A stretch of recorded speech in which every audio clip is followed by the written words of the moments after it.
Assalamualaikum warahmatullahi wabarakatuh. Saya Zaki Danuarta, kelas 12 IPS 2. Berikut ini merupakan video yang telah saya kumpulkan mengenai tanggapan orang-orang yang ada di sekitar saya terhadap ancaman yang mempengaruhi persatuan dan kesatuan bangsa kita pada saat ini. Mari kita saksikan bersama-sama.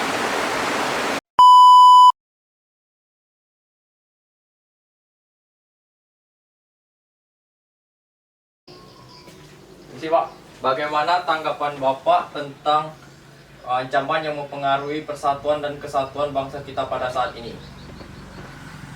Menurut saya, ancaman dari nilai-nilai persatuan dan kesatuan bangsa pada saat ini memang sudah ada penurunan jika dibandingkan dengan pendahulu kita atau pejuang-pejuang kita bangsa Indonesia pada zaman dahulu. Adapun sebab daripada menurunnya nilai-nilai persatuan dan kesatuan bangsa Indonesia itu dengan adanya nilai kemajuan teknologi. Teknologi seperti HP, televisi, media-media sosial yang terlalu cepat, yang tidak seimbang dengan perkembangan pola pikir bangsa Indonesia pada saat ini. Apa saja upaya yang bisa kita lakukan agar mengatasi ancaman kesatuan dan kesatuan bangsa itu? Menurut saya, untuk menanggulangi penurunan dari nilai-nilai persatuan dan kesatuan bangsa Indonesia pada saat ini, untuk di sekolah-sekolah itu harus diadakan kegiatan-kegiatan ekstrakurikuler seperti pramuka, diadakan kegiatan olahraga, kegiatan kesenian, seni tari dan sebagainya, seni drama dan sebagainya. Sehingga dengan adanya kegiatan-kegiatan tersebut, anak akan bisa menumbuhkan nilai-nilai persatuan dan kesatuan itu kembali. Kemudian untuk di sekolah dan hari-hari besar nasional seperti Hari Pahlawan, Hari Kesaktian Pancasila, itu harus diadakan pemutaran film yang bernilai-nilai perjuangan untuk bangsa Indonesia, agar pemuda-pemuda bangsa Indonesia itu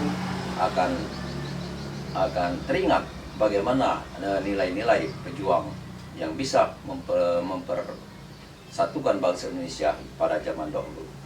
Kemudian untuk di daerah, di desa-desa itu harus ditingkatkan kegiatan Karang Taruna, pengajian dan sebagainya.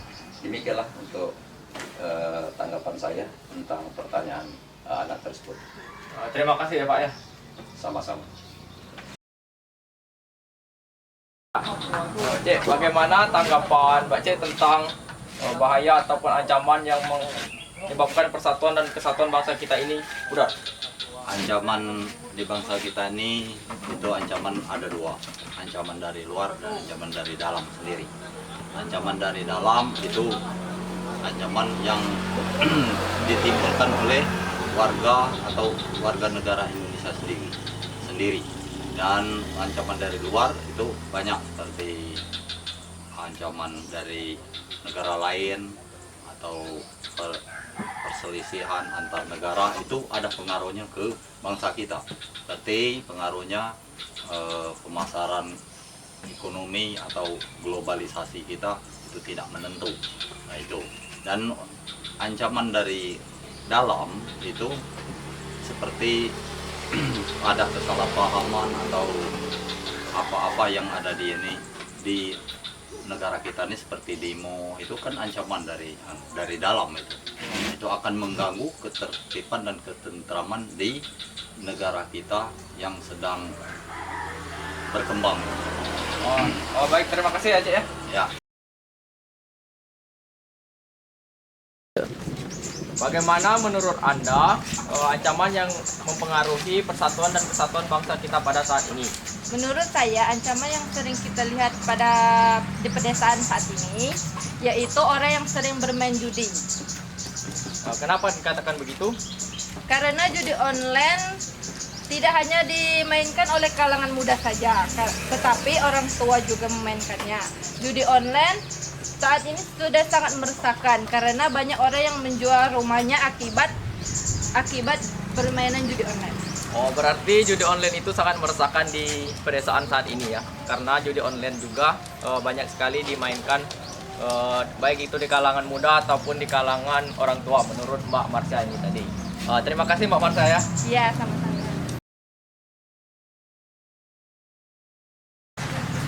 Bagaimana menurut Anda tentang ancaman persatuan dan kesatuan bangsa kita pada saat ini? Zaman persatuan bangsa kita itu menurut saya pribadi itu kebodohan, Kenapa dikatakan begitu?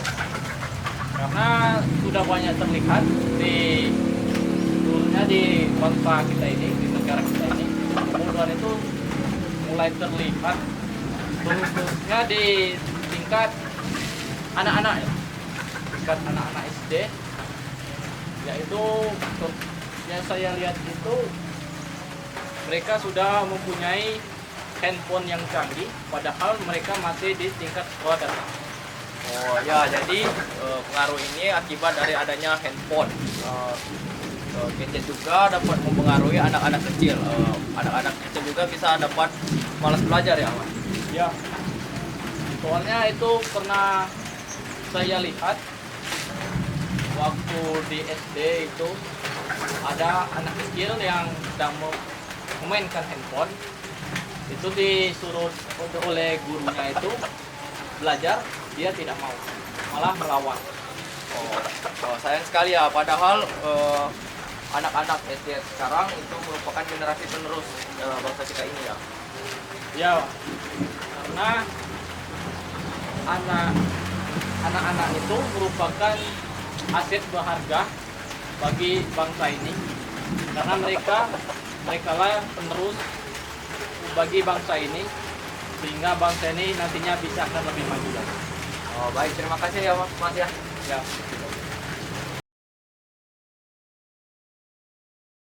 Ya, kita lihat di sini ada Mas Anggi sedang melihat ke kolom.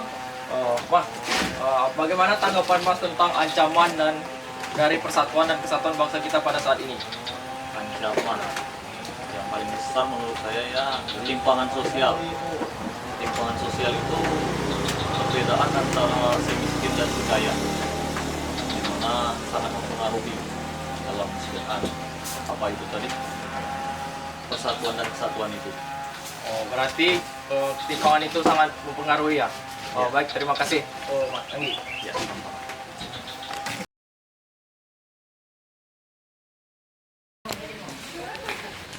Dengan opung siapa ini? Oke, dengan saya Wahyu Abdinata. Oh, Opung Wahyu. Ya, Bagaimana pendapat Opung Wahyu tentang bahaya yang mengancam persatuan dan persatuan di negara kita ini? oke. Salah satunya kita ambil contohnya misalnya kenakalan remaja nih.